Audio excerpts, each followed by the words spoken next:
শীতকালে বিভিন্ন ধরনের ফল পাওয়া যায়। কমলা তার মধ্যে একটা। কমলা খুবই পুষ্টিগুণ সম্পন্ন একটা ফল। আসুন আজকে আমরা একটু কমলার উপকারিতা সম্পর্কে জেনে নিই। কমলা খেলে ক্লান্তি দূর হয়, কৃমি দূর করে, শরীরের চর্বি কমায়, শরীরে শক্তি বৃদ্ধি করে, খাওয়ার রুচি বৃদ্ধি করে। কমলা খেলে খিদে বাড়ে। ভিটামিন সি এর ঘাটতি পূরণ করে। একটা কমলাতে 50 থেকে 60% ভিটামিন সি থাকে।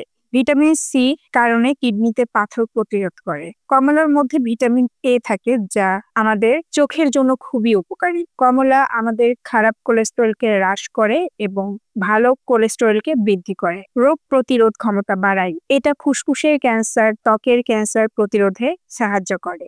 কমলা ফল পুরোটাই উপকারী একটা ফল। এর চামড়াটাকেও খাওয়া যায়। এর চামড়াটাকে ড্রাই করে পাউডার বানিয়ে খাওয়া যায়। অনেকে সালাদের মধ্যে মিক্স করে খায়। অনেকে যখন জেলি তৈরি করে সেই জেলি তৈরিতেও কমলার চামড়াটাকে ব্যবহার করে। কমলা রঙের ফল বিটা ক্যারোটিন আমরা প্রত্যেকেই জানি এটি আমাদের স্কিনের জন্য কতটা ভালো। অনেকে দুধের সাথে বা দইয়ের সাথে মিক্সড করে স্কিনে ব্যবহার করে। কিন্তু ডায়াবেটিক্স পেশেন্টদেরকে একটু কমলা খাওয়ার ব্যাপারে সচেতন হতে হবে। ডায়াবেটিকের পেশেন্টের ক্ষেত্রে ডায়াবেটিক নিয়ন্ত্রণে থাকুক বা না থাকুক, কমলা একটা বা দুইটার কোষের বেশি খাওয়া যাবে না। ধন্যবাদ সবাইকে।